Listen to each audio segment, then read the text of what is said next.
जय माता दी सभी को। हर हर महादेव। आज जिस साधना की मैं जानकारी देने जा रही हूँ वह है माँ बगलामुखी की।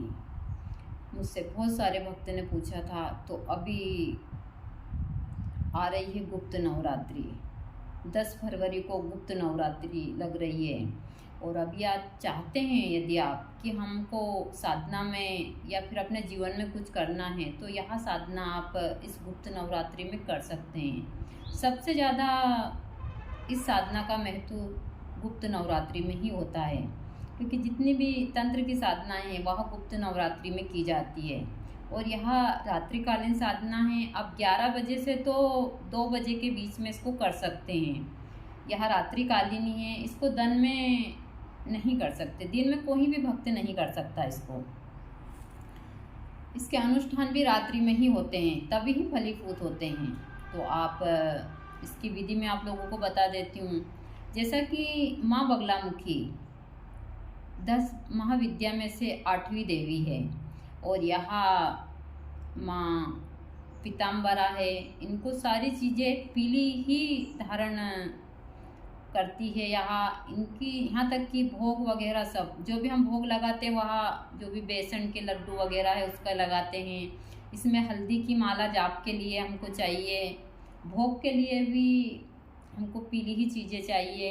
यहाँ तक कि माँ को माला जो हम पटला लगाते हैं, वह पटला भी हमको पीले कलर से पोतना होता है। उस रूम को भी पीले ही कलर से हमको पोतना होता है जहाँ साधना करते हैं हमको पीले वस्त्र पहनने होते हैं। बिछाने के लिए भी जब तक हम साधना काल में रहते हैं पीली ही चीज़ें चाहिए।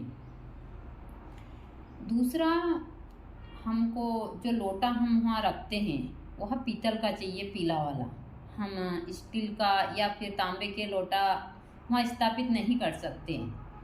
यदि आपका सामर्थ्य हो तो जो माँ की 3 आँख लगती है इसमें, वह सोने की छोटी छोटी सी आँखें माँ के रूप में हम स्थापित करते। कोई यंत्र नहीं ला पाता है, वो यंत्र भी इसमें पीतल का ही लगता है। आप माँ की तस्वीर भी रख सकते हैं, लेकिन यदि आप यंत्र रखना चाहते हैं तो वह पीतल का ही लगता है। जो त्रिशूल लगता है वह भी पीतल का ही होना चाहिए। तांबे की चीज़ हमको कुछ भी इस्तेमाल नहीं करनी, सारी चीज़ें पीले। पूर्व दिशा में आप चौकी लगाइए, सारी चीज़ें पीली। रूम, पर्दा, अपने पहनने के वस्त्र सब पीले चाहिए।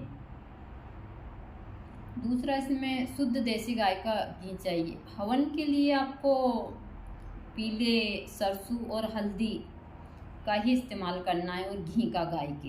दीपक के लिए भी गाय का घी ही चाहिएगा आपको। इसमें माला हल्दी की होनी चाहिए। हल्दी की माला से इसका जाप होता है। अब साधना काल की जो विधि है वह इस प्रकार है। आपको ध्यान न्यास करने के बाद में आप पीला आसन बिछाकर आप पूर्व दिशा में एक पटला लगाइए।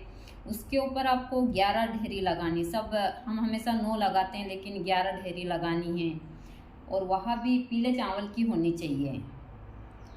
दूसरा, उसके ऊपर जो कपड़ा लगता है आम के पटले के ऊपर, वह भी पीला ही होना चाहिए।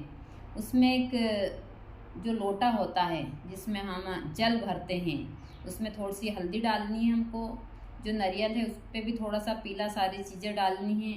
और उसके ऊपर हमको एक जो बीज लिखा जाता है ह्रीम, वह भी पीले ही उससे लिखना चाहिए, जो हल्दी से उस लोटे के ऊपर।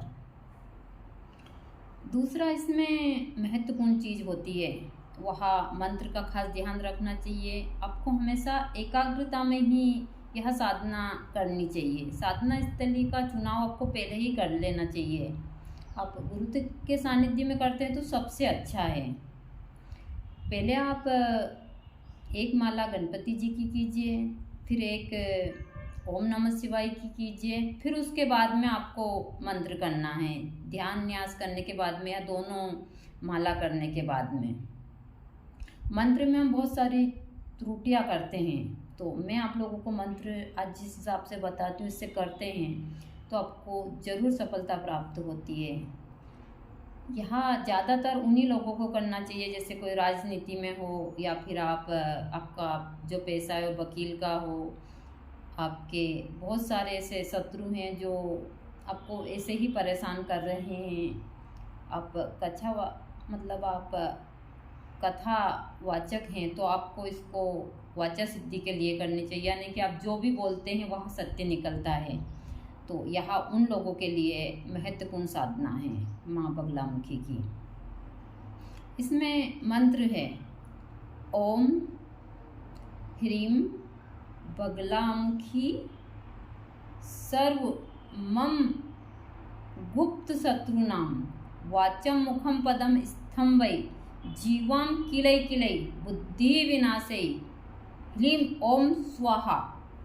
यह मंत्र है। इसमें इस मंत्र को आप कंठस्थ से याद कर लीजिए। उसके बाद में एक जब 11 माला आपको प्रतिदिन इसकी करनी है रात्रि के समय। फिर आपको बाद में जब 11 माला हो जाए तो एक भैरव मंत्र की भी आपको एक माला करनी है। भैरव मंत्र की माला आपको जो करनी है वह आपको रुद्राक्ष से को पीला कर लीजिए और उसी से ही कीजिएगा आप। ओम ब्रह्म भैरवाय नमः की एक माला आपको बाद में जब आपको लगता है कि हमारा 11 माला हो चुकी है तो आप एक माला भैरव मंत्र की भी कर लीजिए। और प्रणाम करते हुए ही आप अपने बिस्तर पर सोने के लिए जाइए, कुछ फलाहार लीजिए। इस हिसाब से आप साधना करते हैं। यह साधना 10 दिन की होती है। नवरात्रि में हम अमावस्या के दिन से चालू करते हैं तो 10 दिन में होती है। और यह उन लोगों के लिए बहुत ही चमत्कारी फल प्रदान करती है जो राजनीति के क्षेत्र में हैं, जो वकील हैं, जिनके बहुत सारे शत्रु हैं, सबसे ज़्यादा तो शत्रु के लिए, और जो जिनका भी ज़मीन जायदाद का झगड़ा वगैरह चल रहा है उनके लिए। और मैं हमेशा बोलती हूँ कि वीडियो को पूरा देखते हैं तो आप लोगों को इन चीज़ों में सारी चीज़ें समझ आती है। जैसे मैंने विधि पूर्वक बताया, फिर आपको उसी दिन रात्रि के दिन नवमी की रात्रि के दिन जाप करके और इन चीज़ का समापन कर देना चाहिए। 100 ज़्यादा नहीं तो 108 बार आपको उसका हवन करना होता है और माँ से सच्चे मन से प्रार्थना करनी होती है।